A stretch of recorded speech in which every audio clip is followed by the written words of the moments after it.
Allah nggak usah dipikirin. Allah itu dikenal. Kalau kenal cinta, kalau ada cinta baru terasa. Orang-orang yang meyakini Allah bertempat, berada di suatu arah, mereka terjebak pada filsafat materialisme. Cuma mereka tega karena nggak mengerti apa yang mereka bicarakan. Kita yang dituduh berfilsafat. Mereka sekarang udah mulai berani mengatakan akidah Asy'ariyah sesat. Terang-terangan loh. Berarti kita yang belajar Allah wujud kidam bako. Hei, selamat, Anda orang sesat. Pada belajar itu nggak waktu kecil? Belajar semua? Paling lupa-lupa dikit ya? Apa lupa banyak? Berarti semuanya sesat. Hei, orang sesat. Mau nggak antum dibilang sesat? Mau nggak ulama dulu yang bawa Islam ke sini disebut sesat? Kiai-kiai kita dibilang sesat. Mau nggak? Ridho nggak? Mereka pendatang baru berani-berani bilang kita sesat. Loh kok Ustadz berani begitu? Loh mereka berani sama kita, masa kita nggak berani? Jangan pengecut ya. Intan surullah yansurkum. Jika kamu bantu Allah, Allah bantu kamu. Hilangkan keberanianmu dalam takutmu kepada Allah. Allah buat kamu seberani-beraninya orang. Ya, tapi jangan konyol juga ya.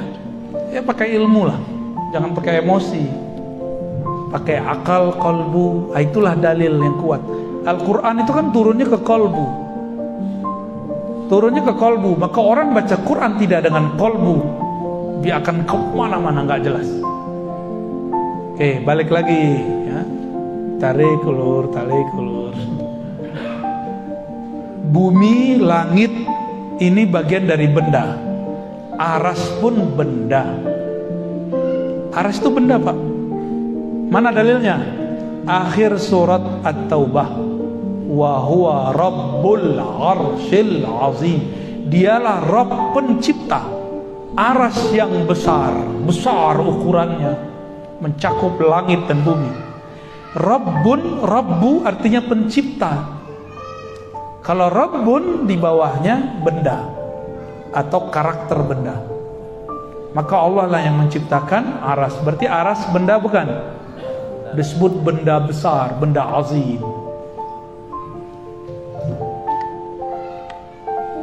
Kelompok mereka mengharamkan satu keyakinan namanya ittihad dan hulul. Allah menempati benda. Tapi mereka meyakini Allah menempati aras. Main-main gak tuh namanya? Itu akibat filsafat materialisme, diambil separuh, dibuang separuh. Allah itu bukan benda. Mungkinkah masuk ke dalam benda? Mungkin gak? Ini benda bukan? Di dalamnya ada apa? Ada air. Air itu juga jisim, benda juga ini, tapi benda halus. Sedangkan gelas ini, kaca ini benda kasar. Karena sesama benda dia bisanya masuk.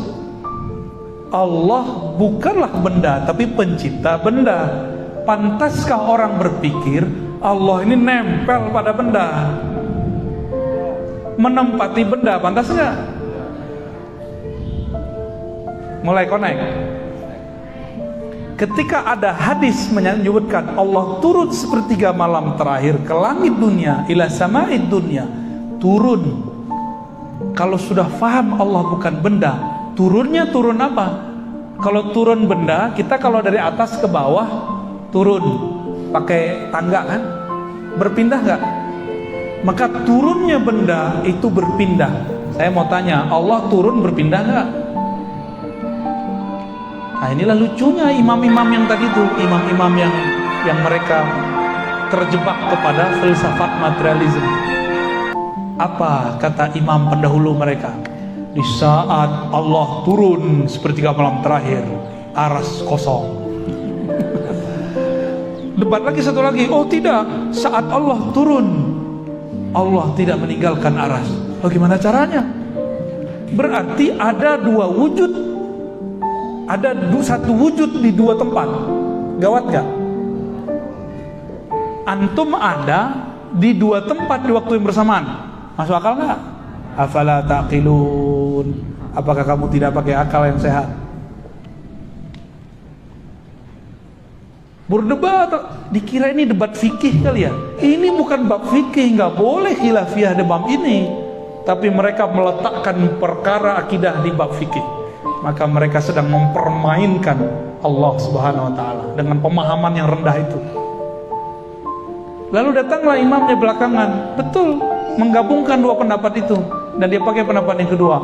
Allah berpindah dari atas ke bawah, hakiki zatnya yang pindah. Tuh, lebih parah lagi ada kalimat zatnya. Zatnya Allah pindah dari aras ke langit dunia tanpa mengosongkan aras. Ambigu nggak? Jadi ambigu. Ternyata mazhab dia filsafat ambiguism. Apa itu?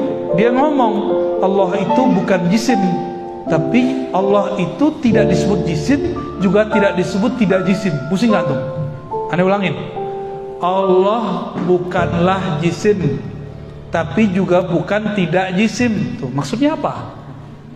Tidak jisim, tapi juga bukan tidak jisim. Maksudnya apa tuh? Berarti Allah ini sosok yang lain. Jadi ternyata ini imam namanya Ibnu Taimiyah mentok dia. Allah jisim. Kalau jisim pindah-pindah. Tapi kan kalau Allah pindah aras sama siapa? Kalau berpindah dia jisim kosong. Oh, berarti Allah itu bukanlah jisim, tapi juga bukan tidak jisim. Digabunglah itu. Namanya jam'u bainal mutataddain, menggabungkan dua hal yang kontradiksi. Itu adalah puncak kekacauan filsafat. Berarti dia berfilsafat ya? Itulah yang jadi akidah yang antum selama ini galaukan. Masih mau ikut akidah begitu? Akidah yang mengambil filsafat materialisme tapi membatalkan materialisme. Buat lagi jisim tapi bukan jisim, nggak disebut jisim tapi juga tidak disebut tidak jisim. Kacau itu ya. Itu kitabnya sendiri, nggak sanggup dibaca oleh pengikutnya. Judul kitabnya nanti antum cari ya kalau berani. Dar'u ta'arud bainal aqli wan naql. Menolak kontradiksi akal dan nakal. Apapun kata ayat, akal harus ikut akal-akalan dia. Jadi dia buat definisi akal sendiri, dia buat definisi dalil sendiri. Itu kitab kalau cetakan termurah 5 jilid. Ada teman saya punya 9 jilid.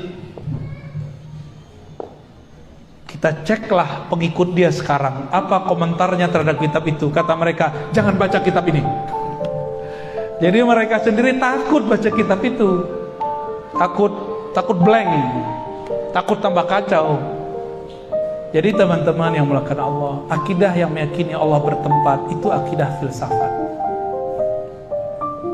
Tapi yang dituduh filsafat kan saya. Loh, saya mempelajari filsafat untuk mengetahui mana yang baik, mana yang buruk, supaya saya nggak salah ambil. Loh, ada orang mengharapkan filsafat tapi dia tidak tahu filsafat itu apa. Akhirnya banyaklah anak-anak mahasiswa yang baru hijrah, dia sehari-hari belajar filsafat, lalu diharamkan ustadz yang mengerti filsafat. Ada yang jurusan fisika nggak sini? Jurusan kimia, matematika? Ada yang dulu waktu sekolah belajar matematika? Tuh, belajar kimia? Belajar fisika? Bedakan. Fisika murni, matematika murni itu filsafat. Terus antum mau mengharamkan, jangan-jangan gajinya dari situ kerjaannya, ya? Mikir-mikir dulu kalau mau mengharamkan sesuatu. Jangan-jangan itu makanan kita harian, ya? Oh, itu bukan filsafat. Kamu yang nggak ngerti filsafat itu apa, ya? Jadi akidah yang meyakini Allah bertempat di suatu arah yang tinggi, dengan zatnya dia turun ke langit dunia, itu akidah yang tidak pernah diajarkan Rasulullah Sallallahu Alaihi Wasallam. cukup katakan dia istawa, jangan tambahkan maknanya. Cukup katakan nuzul, karena Allah bukan benda, maka turunnya bukan Allah. Cukup katakan istawa, jangan katakan dengan zatnya. Istawa bermakna duduk. Jika Allah bukan benda, maka istawanya bukan duduk. Jadi kesimpulan kajian kita siang ini, cukup katakan Allah laisa kamitslihi syai'. Selesai. Kalau benda istawa duduk. Ada ayat wa jaa rabbuka wal malaku saffan saffa. Allah dan malaikat datang bersaf-saf. Datang berpindah enggak? Ini tadi antum datang dari rumah ke sini, berpindah tempat enggak? Sekarang ada kita enggak di rumah? Beneran? Waras. Kalau ada orang bilang, saya datang ke sini, tapi kamu kalau pulang pasti ada saya juga. Itu orang kita curigai nggak? Kecuali dalam bab karomat sufia, itu ada babnya. Tapi itu bukan bab jisim. Itu bab cahaya. Cahaya mantul-mantul bisa kelihatan di mana-mana. Orangnya di sini, tapi dalam handphone kelihatan gitu. Itu bab karomat para wali. Mereka punya smartphone alam semesta. Ya, punya proyektor alam semesta, maka bisa dilihat di mana-mana. Itulah Rasulullah, orang ucapin salam, Nabi jawab dimanapun itu. Itulah proyektor Nur Muhammad Sallallahu Alaihi Wasallam. Jadi ngaji tasawuf deh ya. Kita ngaji yang panas-panas aja dulu. Oke. Karena Allah bukan benda. Apapun sebutan di Quran mengenai karakter benda, datang, turun, bersemayam, semuanya kita katakan dia bukan benda kok. Berarti artinya tidak pemahaman seperti yang kamu bayangkan. Apapun yang kamu bayangkan, Allah tidak seperti itu, karena dia bukanlah benda. Kalau nggak benda bisa dibayangkan nggak? Dalam ilmu neurologi, ilmu psikologi, otak ini nggak bisa berpikir atau memikirkan sesuatu yang tidak pernah dia lihat.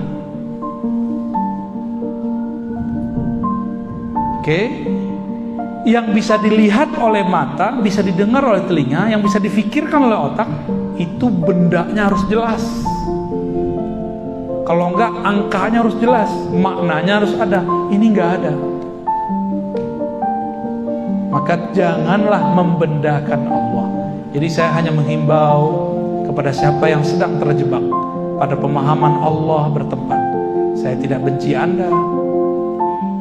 Ana uhibbukum. Ana cinta antum.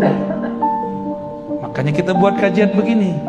Coba bebaskan pikiranmu dari memikirkan Allah. Boleh nggak mikirin Allah? Ana kasih tahu, antum membayangkan Allah bertempat saja, terbersit itu memikirkan Allah. Terbayang Allah di suatu arah, itu memikirkan Allah. Nggak boleh. Nggak boleh sama sekali. Ya, mau khusyuk nggak sholatnya? Jangan bayangin Allah di arah tinggi sono, di atas aras, kejauhan. Nabi ketika orang sholat, Nabi ilangin cara berpikir begitu. Nabi pakai bahasa kolbu. Kalau di kolbu beda dengan urusan akal. Kolbu merasakan kedekatan, keintiman dengan Allah. Kata Nabi, jika engkau sholat, maka rasakanlah Allah di depanmu. Bukan itu tempat, itu cuma rasa. Beda ya? Gimana? Udah pusing belum? Alhamdulillah. Kayaknya nggak mau ngaji lagi sama Anin.